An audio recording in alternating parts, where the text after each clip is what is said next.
Welcome everybody to the Kentucky Poultry Webinar Series. My name is Dr. Jackie Jacob. I'm one of the two poultry specialists here at the Department of Animal and Food Sciences. The other one is Dr. Tony Pescatori. Wave there, Tony. And our jobs, of course, are to help poultry producers in the state of Kentucky. So anyone that is interested in producing poultry, it's our job to help you. Dr. Pescatori will be presenting today, and today's topic is going to be on raising turkeys for meat. This is a follow-up from, we did chickens for meat last week, and we're doing ducks for meat next week. If you have a question at any time, feel free to type it in the chat box. If the question is pertinent to what Dr. Pescatori is talking about at that time, I will pop up my video and interrupt him and ask the question for clarification. If it is not related to what he's talking about, then we'll have to hold it till the end of the presentation. I ask that everybody please stay on mute throughout the webinar. Do not have your microphones going because you're going to disturb other people who are trying to listen to Dr. Pescatori talk. So again, if you have a question, type it in the chat box and I'll be monitoring for that. So all yours, Tony. All right, thank you. Tonight we're going to talk about raising turkeys for meat and from the Kentucky perspective, but a lot of the things apply across all state lines. So some of the things that you need to consider before you begin raising turkeys for meat is to ask yourself, why do you want to raise turkeys? Is it to increase your income, raise money? Is it to complement your other operations? Is it for personal use? What is the reason that you're interested in raising turkeys? And that kind of dictates the way you go about it. You also have to know, if you're going to sell these birds, what is the market that you want to produce for? You need to understand the market in order to develop the product that you need to. Are you going to be selling whole turkeys? Are you going to be selling parts of turkeys? Are you going to be organic? Are you going to be no antibiotics ever? Are you going to use them on pasture? What are the things that you're going to do raising these birds for the market? Then you have to sit down and figure out, how many turkeys will I be producing and when? The when is a real important thing. What market are you shooting for? At the same time, tied to that when is, where will you get the turkeys processed? Is it going to be a USDA plant? Is it going to be a state plant that's allowed? Is it going to be in the mobile processing unit? And not only that, what is the availability of processing space and reliability of that space? All these are questions you should be asking yourself as you proceed with this endeavor. Turkeys is the only bird with a holiday. What other food has its own holiday? And a lot of people, when they raise turkeys, are thinking about targeting for the holidays, whether it's Thanksgiving or Christmas or both. And you need to know your market in regards to those two holidays. Is it a fresh product that you're going to be developing, or is it going to be a frozen product? What size bird do people want, especially if you're selling whole birds for the holidays? And not only that, what is the price that you can get for your product? What is the upper limit? What is the price trigger that people will no longer pay for? So size and price is very important. And the other one is, if you're selling fresh turkeys for the holidays, there is a very small limited window for processing. If you're selling fresh birds, you only have a few days of processing to sell those birds for the holidays. And if you want to sell birds for the holidays, so does everybody else. So this is one of those things. If you're trying to break into the fresh market, You really need to spend some time with your processing. So then once you get into this point, you want to go on, you need to think about where are you going to get the poults from? What's a reliable source? And do they have an adequate supply? And does the availability match your own goals? Where are you trying to market your birds? How long are you going to keep birds? Are poults going to be available at that time? Think about price. Think about the type of bird you're going to be trying to raise, the strain or the variety of turkey that you're raising. And also try to find an NPIP certified hatchery, the National Poultry Improvement Plan. So you want a reliable source, and the one place to go to is look for a National Poultry Improvement Plan hatchery. From there, once the poults come, where are you going to be housing those poults? The type of structure, the size of the structure, are they going to have outdoor access? All these things need to be addressed well before you have any poults on farm. Where do you get the feed and the type of feed? You're going to require a large amount of feed. Where do you get it from? What's the type of feed you're going to get? Is it going to be organic? Is it going to be non-GMO? Another important thing for the small producer is what is the minimum quantity of feed that you have to purchase? A lot of companies want to sell you a whole batch of feed. What is the minimum quantity? And is it going to be available in bulk, or are you going to be feeding in bags? All these things need to be investigated well in the beginning of raising turkeys. And then the other one is, does it fit into your lifestyle and it's the existing operation? Is it something you're going to enjoy? Is it something that fits into your existing operations, or is it going to be something that be competing for your time in the other operations? Then you need to start moving forward. You need to know your cost. What's a poult going to cost? How much feed do you think you're going to use? What's feed going to cost? Know the cost that you're going to have involved, and know the price that you really can get for your product. Not all turkeys are going to be holiday turkeys, and are they going to be the ones that bring the big prices? So what is a realistic price that you can get for your product? The other thing is you need to market all of your products. You just don't, if you're going to provide parts or you're going to cut up, well, how are you going to market all of the products? Whether it's the turkey drumstick or thighs or breast, or are you going to do the whole turkey? The next thing is to know the regulations. Know what you're dealing with in regards to regulations. What is allowed? What are the things that are turkeys allowed in my area? Those types of things. And the next one is the one that's most important. If you're in this for money, or you're in this because you want to diversify your farm, make sure you protect your assets. You need to make sure you have product liability insurance. So check with your insurance agent, make sure your farm policy covers this type of operation and gives you product liability insurance, because no one wakes up and wants to harm someone, but at the same time, things happen that could cause problems. So make sure you do a check on your product liability insurance. And as you move forward, the one thing you got to remember, you're not growing turkeys, you are producing a perishable food.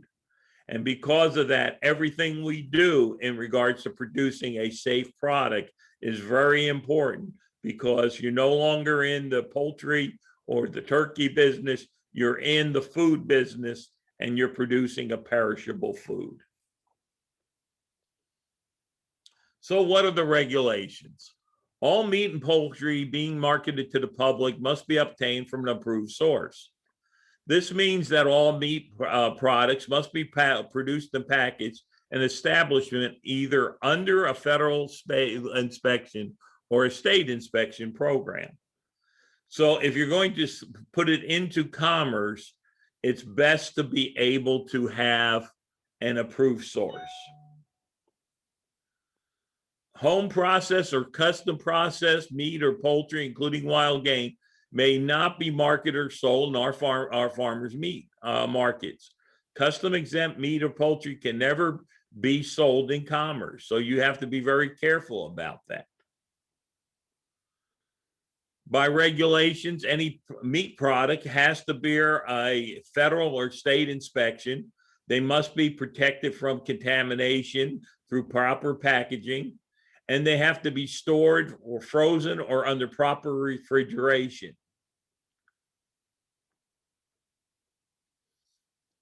And anytime you sell meat or poultry, it needs to carry the safe handling information and a use by date. So, and here's an example of a safety inspections. It's talking about keep refrigerated or frozen. Do not allow raw meat or poultry to come in contact from other foods. Make sure you cook it thoroughly and you keep food hot and refrigerate leftovers. Labeling is another item. And a lot of these terms are regulated. So the term no added hormones must also include a statement that says federal regulations prohibit the use of hormones or steroids in poultry. This is a true statement. No poultry has been produced with added hormones. And if you use that claim, you must put the disclaimer on as well. Another product that's a thing is when it says natural. If you're saying a natural product, it means that there's no artificial ingredients, minimum processing. And if you're making any claims regarding production or nutrition, you must support it with records and data. As an example, the product that's on the screen says always vegetarian fed. What that means is the birds have not been fed anything but grains and plant materials. There's no animal byproduct meals or any animal products in this product. If you do a claim like that, you must have documentation of all the feed that the birds were fed. And anytime you're in the meat business, you need to make sure that you keep records of who's purchasing and your sales so that you can, if there was ever a product recall, you can bring some of your product back. One of the big things right now that we face in the state, and many other states are facing this too, is the lack of processing facilities in the state. We currently have 2 USDA facilities operating in the states, one in Liberty, Kentucky, Central Kentucky Customs Meat, and one in Pembroke, Kentucky, Misty Lee's Farm Poultry Processing. So we do have those options. However, they are very busy because they are the only 2 facilities. So you need to check with them and make sure that there is processing available for those type of operations. We also have the mobile processing unit that's housed and operated at Kentucky State University. It's a USDA exempt poultry processing facility that's under a state permit to operate. They do not receive, those products do not receive the USDA inspection, but they are considered an approved source within the state. These products that are processed in the MPU cannot be sold across state lines, but they can be sold anywhere in the state.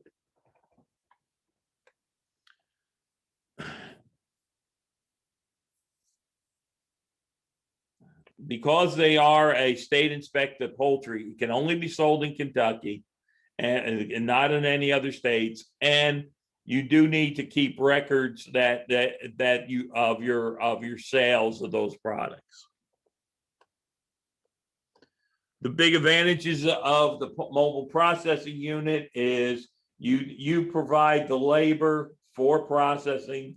You are required to, it requires an approved docking station. There's one at Kentucky State, obviously. And you must take our management course, the MPU course that's offered at Kentucky State. You must pass the certification in order to be an operator of the facility, a facility operator. The only person that needs to be through that is the facility operator. All the other labor reports to the facility operator.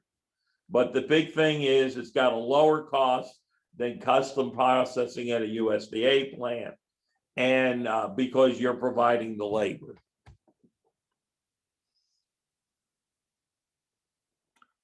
The other thing is when you transport meat and poultry, they must be stored in appropriate manner, keeping it refrigerated or frozen depending on the product. And anytime you store your product at home, it must be in a dedicated refrigerator or freezer with a separate, that's separate from your own personal food. And you have to have a calibrated thermometer in there and keep records of the temperature of the refrigerator or freezer. All right, product must be stored below 0 degrees for frozen and below 40 degrees or colder if it's refrigerated.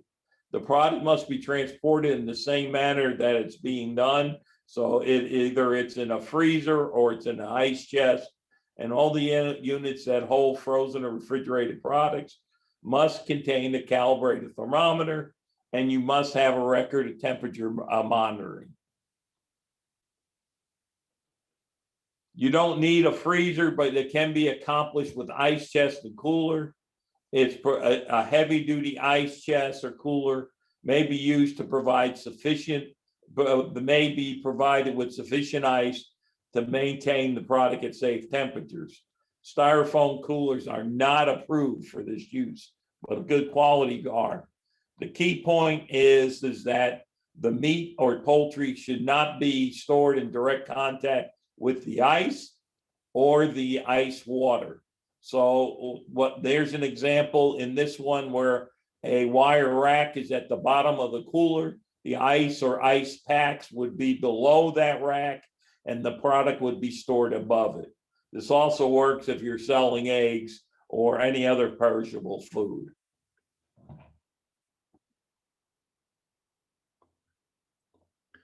Also, when you're selling product like this at a farmer's market, your vendors have to ensure that there's no leakage from one species to another. So turkey cannot drip on or contaminate it, say beef.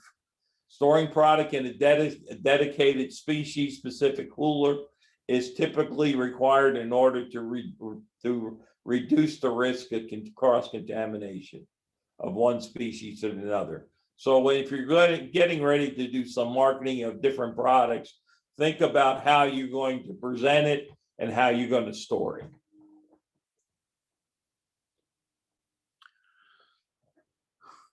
When we talk about selling product, how does the consumer want the product you are selling?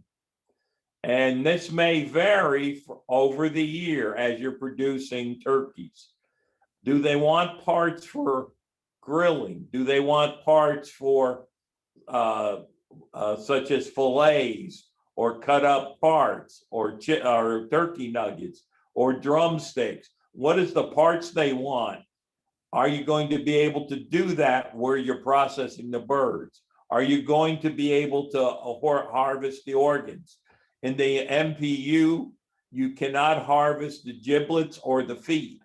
But in a USDA plant, not the giblets, the gizzard, but you can do the heart and the liver. In the USDA plant, you can get the gizzard, the liver, the heart, and the feet can be saved. but in many of those small plants, they will charge you extra for harvesting the giblets and the feet. But know what your processor will allow you to obtain and sell. Tony, you might just want to emphasize again that no home processed poultry can be sold in the state of Kentucky.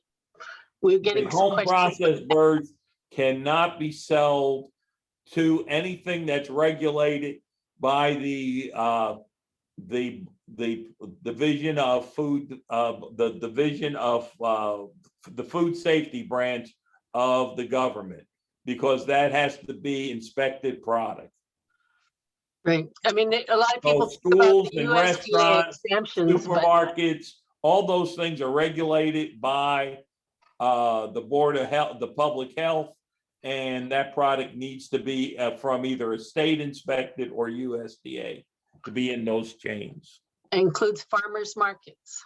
Yes, because you're selling to the public.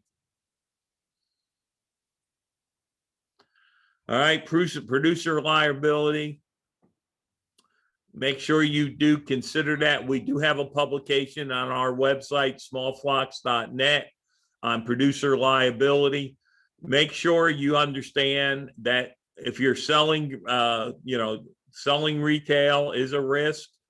There's a potential for loss, could be very great if someone is, somebody gets very sick. Definitely contact your insurance company or your insurance provider and make sure you have product liability insurance and what is the amount of that insurance.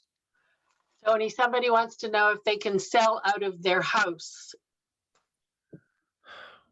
It's at risk. I mean, legally, it's That nothing, well, no, if you're home processed selling out of your house, that's not legal, right? it is not. If you're selling to consumers, it is not legal. Okay. Anything that's home processed cannot be sold in commerce, which means includes selling out of your house. Right. Good. But make sure, and one of the things too, remember, this is a perishable food, and you may do everything right. If you may do everything right producing this product, and if somebody just gets sick and they blame you, they can come back on you and make your life miserable and cause you financial hardship. Because even if you did it all right, the cost of a lawsuit will bankrupt you. So make sure you understand that you got product liability and that what you're doing is covered by your insurance. All right. Home processing. Yes, you can do that for your own use. You can do that for giving, it's for you to use. And we do have a webinar or a YouTube video on that on the eXtension website. And we also have a publication on processing chickens. And the same thing occurs with turkeys, just on a larger scale.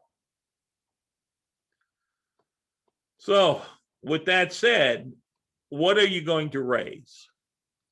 Are you going to raise commercial strains of broad-breasted white or what's called giant white turkeys?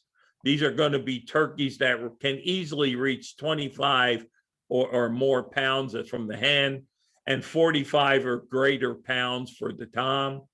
The nice thing about these birds, they have white feathers and are easy to dress, because one of the things that happen as you process turkeys, the color feathers will leave a colored spot on the skin sometimes. So a dark turkey may leave a ink color on the skin. The white turkeys don't. Plus, you don't see the pin feathers as easily. The big thing when raising commercial is you got to understand these birds have been bred to grow and to eat. And whether it's the female or the male, you have to decide what your market's going to be. So if you're trying to have a 20-pound bird for Thanksgiving, a 20-pound bird with live weight, which will translate into basically 70% of that. So it'd be about a 14-pound, about a 14 pound live weight. If you're raising hens, they're going to hit that weight in 14 weeks. They're going to, and the thing about it, but if you're raising toms, they're going to hit 20 pounds in 11 weeks. And with these birds, you cannot wait too long to get them processed, because in the hen, they're going to be gaining somewhere about 2 pounds a week once they get up to as they get up to the 8 or 9 weeks. The toms are going to be gaining 3 pounds per week. So if you hold birds 2 weeks, all of a sudden you got a bird that's 4 pounds bigger than you want, or you have a bird that's 6 pounds bigger as you want. Plus, it's very costly. You got to gear it towards what you're trying to do, because as the bird ages, when you start hitting about 10 weeks for the hen and 10 weeks for the male, that hen is going to eat 4.5 pounds of feed a week. The male is going to eat almost 6 pounds, exactly 6 pounds of feed. And by the time you get to 10 weeks, or by the time you get to 20 pounds of live weight, you'll have 43 pounds of feed invested in a female, and you'll have 34 pounds into the male because you've held them a short time. So you need to understand what your market is, because these birds are meant to grow. And if you hold a chicken, whether it may gain a pound in a week. So you have either a 6-pound chicken or a 7-pound chicken. In regards to a turkey, you either have a 20-pound turkey or you have a 22-pound turkey. So you need to, or a 23-pound turkey. So it is a big difference. So definitely gear your if you're using these commercial strains, make sure you're marketing them at the right age and weight. We have lots of varieties of turkeys that are heritage birds per se, or are attractive birds. So the broad-breasted white that we saw, we have the equivalent as a broad-breasted bronze turkey. It's not been selected like the commercial stock. Their time to maturity is 24 weeks, but these have good feed conversion, much like the white, and they can reach weights a little lighter, 22 and 38 pounds. So these are a smaller variety, but they are a bronze. So you may have ink blotches and pin feathers to deal with. Other ones is the standard bronze. When we go from broad-breasted to standard, you're looking about a third the size of the broad-breasted variety. The heritage breeds, they're heritage breeds. Which means they naturally mate. They're long living, and they're slow growing. Again, they're going to take a lot longer. They're going to reach 17 pounds for the female, 28 pounds for the tom. Then we have some heritage varieties that are out there. We have the midget white turkey, also called the Beltsville small white. It's developed by crossing the white turkey with some other ones, and it gets into the 10 to 12 pound range. Of course, you have to figure that into your costs on the small size. The White Holland is an older breed, older variety. It was it was important to what the commercial ones that we developed now. Again, it's going to be a smaller bird, somewhere between 25 and 16 pounds. The Bourbon red turkey, we're kind of partial to that one because it was developed in Bourbon County, and it's slow growing, takes about 36 weeks to hit maturity, and it's going to range from 14 pounds for the female, 23 pounds for the tom. And then we get into some other ones that are similar to that. We have the blue slate, which is again going to be in the same range. We have the chocolate. It's one of the bigger varieties, but it's again in that same range. And then we have the Royal Palm. The Royal Palm is a beautiful bird. It's a bird that is ornamental more than it is for meat. It's a small bird, but it is a pretty bird and gives a good show. But it is less meat on the birds. The Nagasink, it's one of the almost the original European colonist breed. It came from Nagasaki Bay in Rhode Island. It was one of those historical breeds. The males can get up to 30 pounds, the females 17. Then we have the Black Spanish, and that's going to be in that 23 to 14 pound. Any of these are alternatives. Do you want to grow a heritage? You can expect to have a smaller bird that's slower growing and have a poorer feed efficiency, or you can use the commercial bird, which is going to be fast growing and have better feed efficiency and also more meat yield.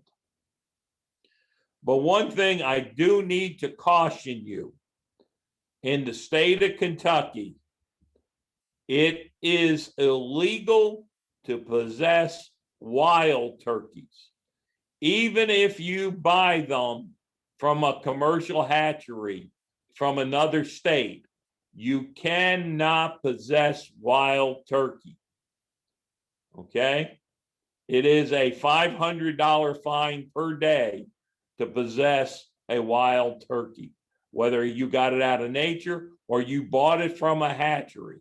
They are illegal to possess based on our fish and wildlife laws. So let me caution you on that again. Wild turkeys are not a viable alternative. If you're ordering poults online, the list of hatcheries are online. They must come from an NPIP hatchery to cross state lines or to make easier on you. And they must come from an avian influenza free area or an avian clean flock. So to enter Kentucky, the poults are getting very expensive as well. Things you want to look for is when the poults do arrive, because the poults, the last thing they do after 28 days of incubation is they're going to absorb their yolk sac. The fact that they have their yolk sac inside their body cavity and they can provide nutrients to the poult, that's why we can mail poults and fly poults and transport poults in the mail or by cargo, is because they don't need to be fed and watered for the first 2 or 3 days. But at the same time, they need to be a quality poult. They need to be fully fluffed out. They need to have active eyes. They must look active and alert. They have a completely healed navel. Their legs should be bright and waxy. One of the first signs of dehydration is when the shanks of the turkey are starting to shrink, and the skin on the shanks or the scales start going from waxy to dry feeling. That's a good indication they're dehydrated. They need to be free of red hocks, and they need to be free of any deformities, crooked legs, twisted necks, or crossed beaks. So that's a quality poult. When you get those in the mail, that increases your from the hatchery, you increase your chance of success. Again, just before the poult hatches, it absorbs the yolk sac, and at that time, we want the area or hole that's in there to heal. That's where the navel of the bird is where the yolk sac entered the body. We want that to be well healed and dry. And that is so that there's no bacteria gets in or any infections get in. So let's start with our turkey poult. If you're going, one of the things, our option is to grow them completely indoors without any access. If that's the case, that's the best way to, that you can control the brooding, you can control the growing time. Most times you will grow them on a litter on the floor. Cages are not recommended for meat birds because of potential of breast blisters and leg problems. That bird gets to be of a certain size, it's resting its breast on the cages, or its feet have to sit on the cages, and that's not a good situation. So we do recommend that if you're going to raise them indoors, to raise them on the floor. Pasture poultry, we can put them out on pasture. They need to be brooded indoors for the first few weeks. It could be depending on the weather and the time of year. It can be anywhere. They can be let out anywhere from 4 to 7 weeks of age. You know, one of the ways to do pasture easily is to use the hoop barns. This is one of the things that we have as plans. You can build those hoop barns. There's plans on our website. There's also YouTube videos on how to build one of those. The nice thing about this is they're small. They can still be easily moved around. They're bottomless, so the birds are in contact with the pasture. By moving them around, you spread the manure out, and also you're breaking any disease cycles as well. So by moving them around, you can break some of the diseases that are recycled through the birds. But anytime you raise the birds outside, you want to make sure you have good predator control, and we do have that based on our website and that publication. Again, the hoop barns are relatively inexpensive. They are easy to make, and they are very effective in raising the birds. And our plans are on the website, and so are some how-to videos. Once the birds get some size on there, they are less of a target for predators, and they can be let out during the day and locked up at night. But again, anytime you have young birds, you do want to have control over those birds because of the predators. So during the brooding period, when we first start getting the birds, we need to think of 3 things: heat, water, and feed. First one is heat. Because that poult is unable to regulate its body temperature, especially for the first 2 weeks, we have to provide the body temperature, provide the heat for that bird. Here's an example of a nice setup where you have a brooding ring, which retains the poults to the heat source. You have a central heat source, and you have your water and feed arranged around the brooder pen. This is a nice way to start out birds because they do not have to travel far for water or feed, and they do have the ability to move away or towards the heat. And fluctuations of even 1 degree in body temperature can stress the birds and have negative performance throughout its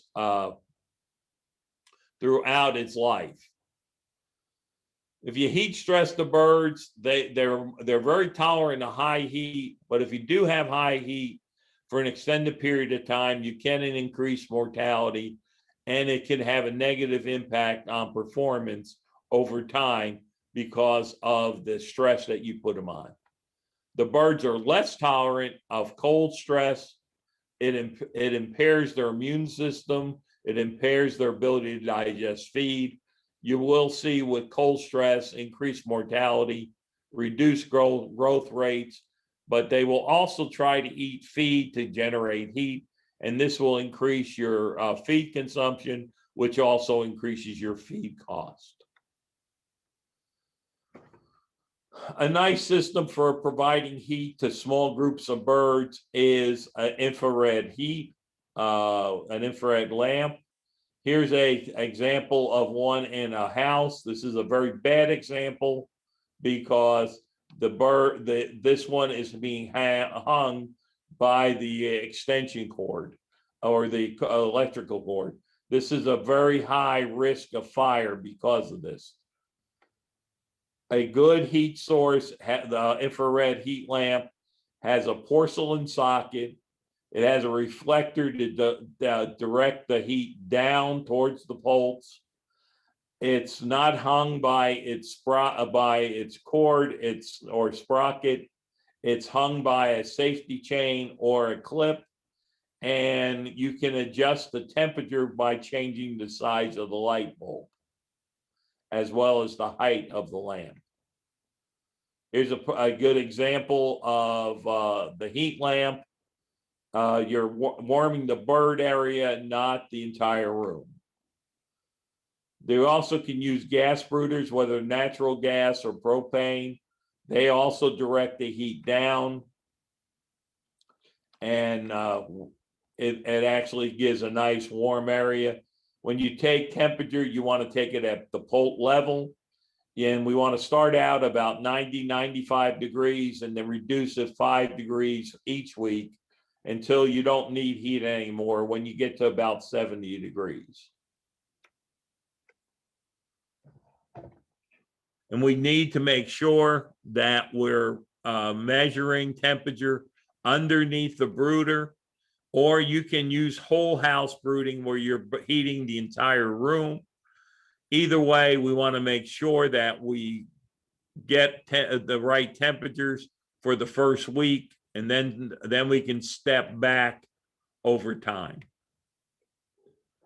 The brooder guard is a nice way of raising turkeys because they don't wander away from the heat source and get chilled. They don't pile up in corners because of any problems, such as whatever scares them. It keeps out drafts, and it keeps the feed and water available to the poults. You got to remember, though, when you use something like this, you got to be big enough that the birds can move to the heat source and move away from the heat source so they can regulate their body temperature. Here's an example of a correct setup. If you notice, all of the chicks are evenly spread out. They are content because you can hear it. You can see some of the birds are drinking, some of the birds are eating, and some of the birds are just resting underneath his heat source. Perfect example of a well-placed, maintained brooder. However, if you see any of these other things where you have the chicks pulling away from the heat source, that indicates the temperature is way too high underneath the brood source, and the poults are quiet. They're trying to get away, and they're moving away from the heat source. If the temperature is too low, they're going to go towards the heat source, and they're going to crowd underneath that brooder, which can cause them to suffocate as well. And then we have a draft. If there's a draft in the building, the birds will try to get out of the draft and can cause a pile up like this. Then we deal with water. Water is our most important nutrient, and we want to provide that water in a clean, easy to maintain operation.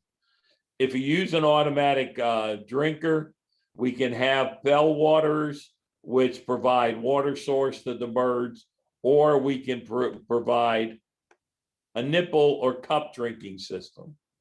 If you think of the Poisson or a cup, it is what we call an open water system.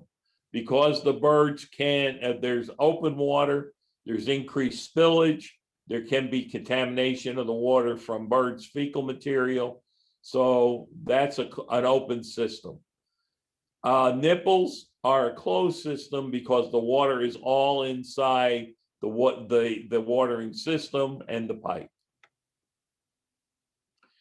When we go to set the height of the drinker, if you're using a Poisson or a cup drinker, you want to put it at level with the bird's back or at its top of its breast. And on a nipple drinker, we want to put the bird that the nipple is above their head so they reach for the water. This is more of a natural drinking behavior for the birds. The nice thing about it, there's less spillage this way. Appropriate height, make the birds be able to reach over that Poisson to get their water. It's at the base of their back or at the front of their chest. Some other rules about water is don't give cold water to the poults when you're first starting out. Be careful if you flush the lines. You want that water to have time to warm up while the birds are comfortable drinking with it. You want to avoid sugar-based products because that can stimulate microbial growth in the water system. It's okay to use vitamins and electrolytes in the poult's waters. Make sure that you flush the line after you've given some of those compounds.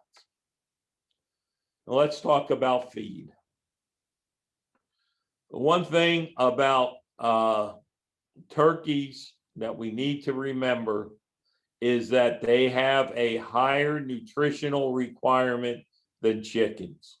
So we got to make sure we feed the turkeys the right proteins in order to get them off to a good start.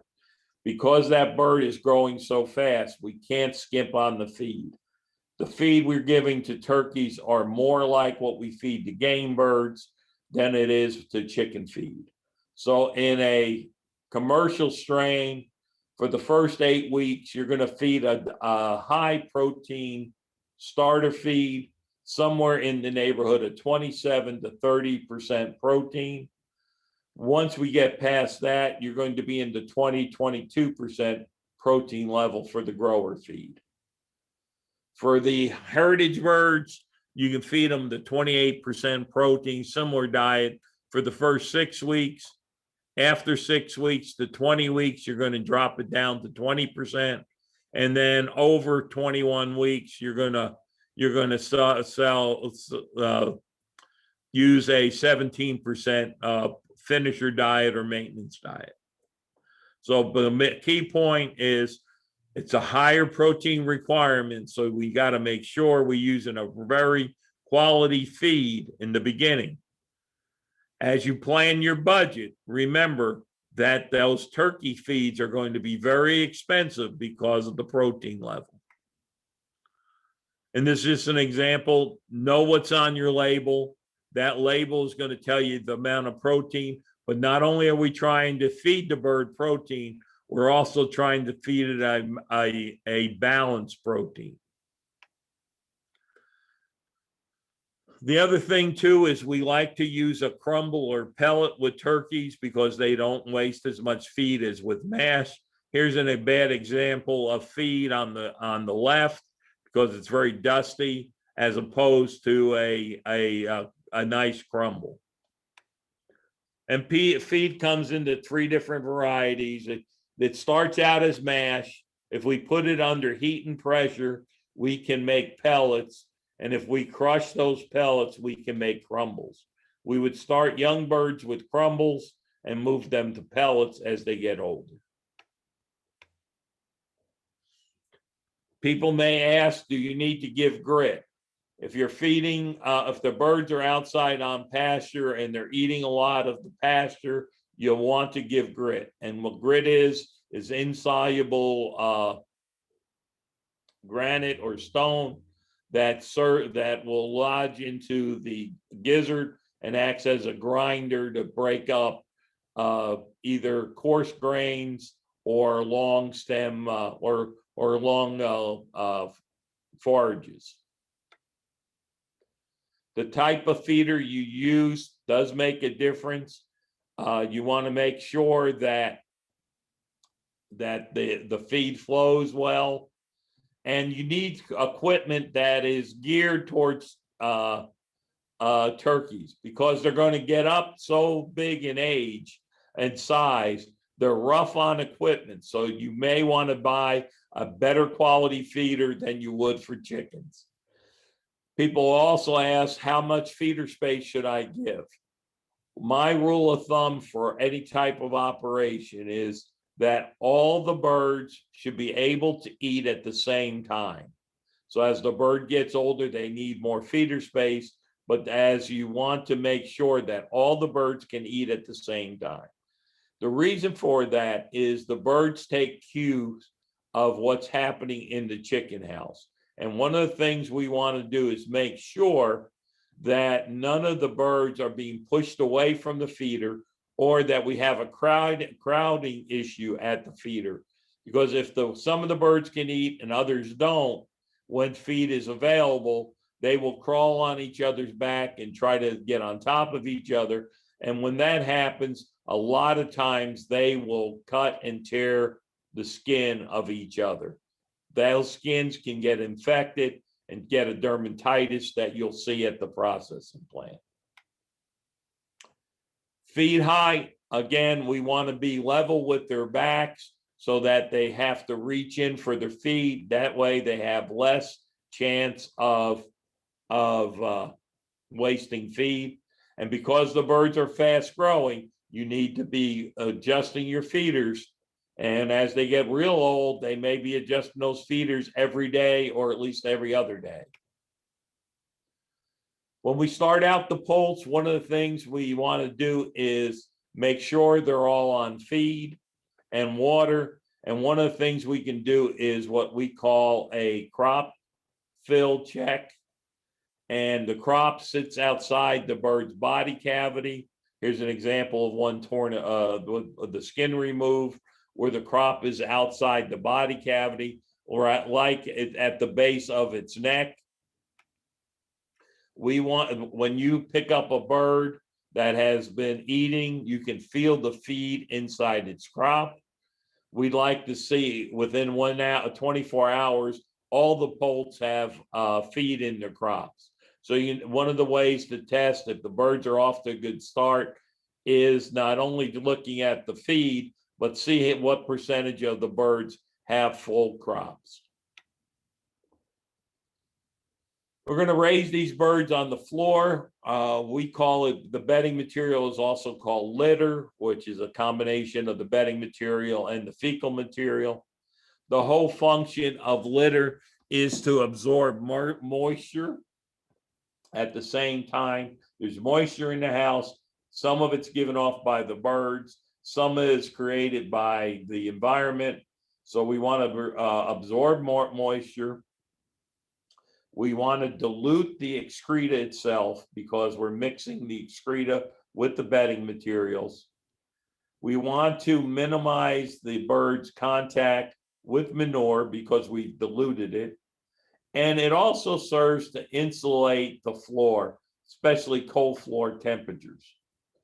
So if you look at the types of materials available, the standard is the pine shavings. Following that is rice hulls, and then the hardwood shavings. One of the things we worry about with hardwood shavings is the tannins. Tannins is a chemical compound in hardwood shavings. When you have open water systems, some of that wood or shavings can get into that system, and the tannins will leach out, and they can be detrimental to your birds in regards to growth and feed efficiency. And they can, at high enough levels, can cause a problem. We also have sawdust can be available.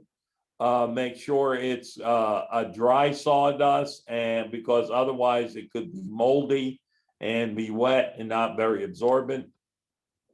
Chopped straw also works, but straw has to be relatively short, probably about 2 inches, and in order to prevent caking.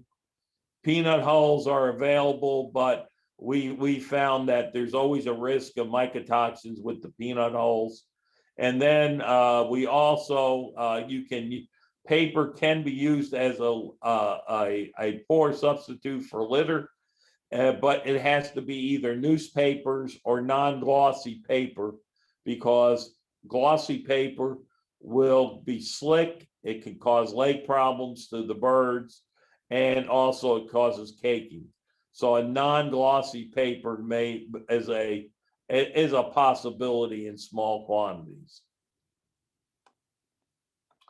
Other thing we worry about is nutrition. The most common errors that we see is you're feeding the wrong type of feed to the birds. So we just saw to mention that they have a high protein requirement. Substituting a low protein diet can retard the growth of the birds, affect your feed efficiency, and your final growth rate.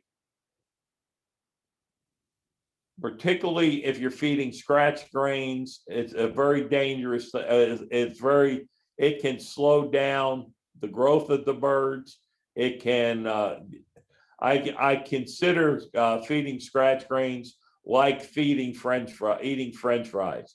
They taste good, but there's a lot of energy, but there's not much anything else. Other problems, not enough feeder and water space. Again, make sure all the birds can eat at the same time. Free ranging. One of the problems is that if they're out there and they're eating, the reliability, the biggest nutrients come out of bugs and insects, and there's great variability depending on the time of year, the availability of insects and the quality of insects. So don't try to put too much emphasis on reducing your feed costs by depending on the pasture or the insects, because it will vary throughout the year. So with daily K, one of the big things is looking. Look at the poults. How are they distributed in the house?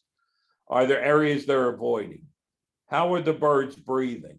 Are they panting, which is a sign they're overheated? Are they gasping, a sign of a disease? Are the poults huddling together? Are they all eating and drinking? Are they moving around the house? The litter condition. Is the litter nice and dry and not caking? Feed and water spills need to be cleaned up, so make sure you look for those. And are things at the right height? Are the feeders and waters leaking, or are they at the right height? Those are things you need to look for. And listen, the birds do have a sound when they're content. They also have sounds when they're sick. Know the vocalizations of your birds will help you diagnose if they're under stress or having a problem. And then smell. Moldy feed has a significant effect. Smell and the air. We're trying to make sure that the environment in that poultry house is maintained so that there's not the smell of ammonia. Ammonia can damage the bird's respiratory tract, or it can cause even blindness at too high a level.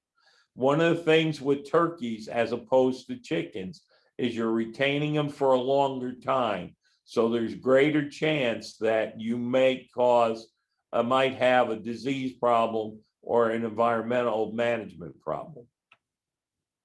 And then touch.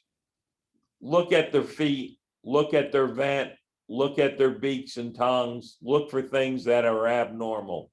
Again, what is the alertness of the birds and their demeanor? And then the places that show signs of problems is around the eyes.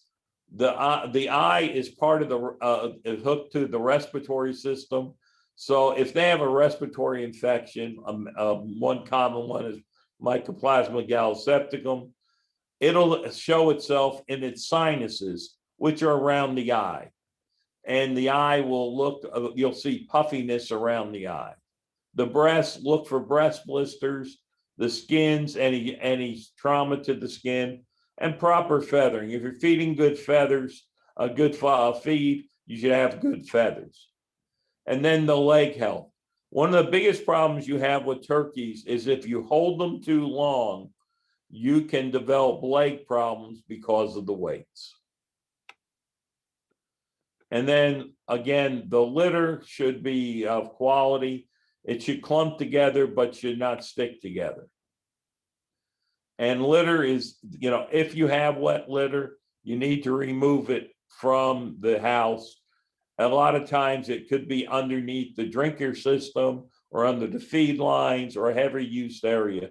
Make sure you are maintaining your litter in a dry manner. Okay. Built up litter, make sure you have cake removal, particularly under the waters. So that brings us to disease prevention, biosecurity.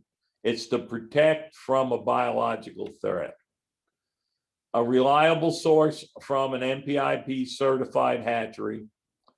If you use an all in, all out, it's very important because that'll break any disease cycles.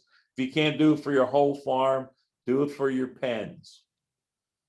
Different ages, keep them separate and work from the youngest birds to the oldest birds. The youngest birds are naive to diseases, while the oldest birds may have been experienced. So you want to track from the youngest birds to the oldest. Keep your litter dry, clean up any water spills, and remove any wet or caked litter.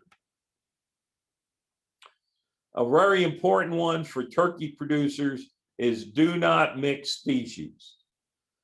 This is very important in regards to turkeys because the chicken can harbor a thing called the cecal worm. The cecal worm is very important in the life cycle of a disease, histaminosis, which is blackhead disease. And blackhead disease is a devastating disease in turkeys. So we try to control it by breaking up the disease cycle by not raising chickens and turkeys together. Another thing is make sure you have good feed, a potable water, limit the visitors, no visitors, and limit traffic to your farms. Make sure if you have people that are working for you, that they do not own private birds as well. Deal with disease problems quickly. If you see a disease problem, react to it. Make sure you dispose of dead birds properly. Keep wild birds out when possible and have an active rodent and insect control program. Dealing with diseases in dead birds. If you want to submit birds, you can submit them to the veterinarian diagnostic lab here in Lexington, or if you're on the western part of the state, you can send them to the Breathitt Disease Diagnostic Lab in Hopkinsville. The benefit of doing all those things is it helps keep disease out. It reduces the risk of sick birds. It limits the spread of disease. It improves overall flock health, and it reduces mortality. Another thing that happens as you're going to process birds, one of the things you want to do is make sure that when you're ready to move the birds to the processing plant, that you remove feed from those birds. This reduces fecal and pathogenic contamination of the broiler of the carcasses, and the timeline for this is anywhere between 8 and 12 hours is a good time to be without feed. Never take away water until the birds are crated. Make sure, but this 8 to 12 hours, allows for enough time to empty the digestive tract, and it's short enough to avoid the intestines becoming friable and tearing during processing. So the 8 to 12 hour window is very important. So when you're dealing with the processor, if you're going to be the first ones there, that's one, what time do you need to take away your feed? If you're going to be in the afternoon, what time do you need to take away your feed? Are important questions you need to ask your processor. So in summary, you need to know your market. Start out with good birds. Never cheat on the feed. Always buy a quality feed and the right feed for the age of the bird. Build a relationship with your processor because it's very important, particularly around the times of year when everybody wants to process turkeys. Know your cost and your cash flow. You'll have a large investment in poult costs. You'll have a large investment of feed costs, and we'll have a processing cost well before you sell the first turkey. So make sure you understand your cash flow. Again, look into product liability, and you want to practice good management, particularly in the housing, the environment, and your biosecurity plan. And never forget that you are producing a perishable food, and all these steps are to produce a safe and nutritious and tasty food. If you're looking for more resources, you can find them on smallflocks.net. And you can also go to poultry.extension.org, and you can go to our Facebook page and where you can find there's also webinars and things of that nature. With that, I'll stop sharing and Okay, we had a question, vaccinating turkeys for Newcastle disease. Is it the same vaccine as for chickens, or is there a separate one for turkeys? there is there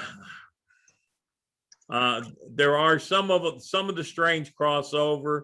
You'll have to definitely look for the same type of, read the label on it, because some of them are the right ones for turkeys and others may not give you the protection you need.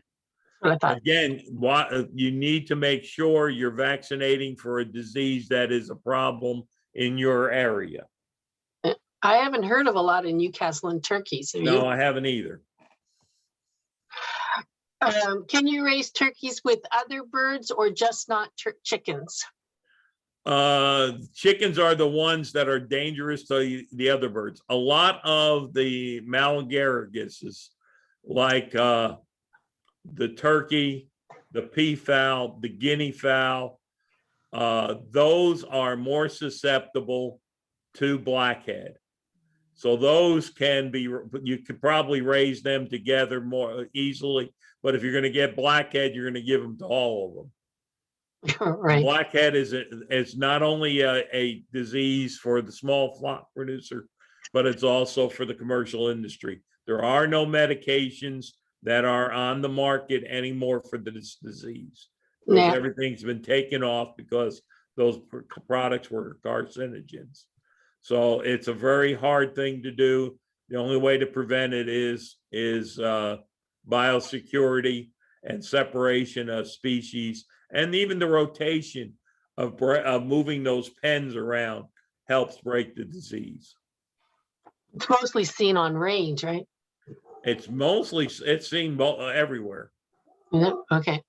Any other questions? We have a few minutes. We can, if there's any questions, just type them in the chat box.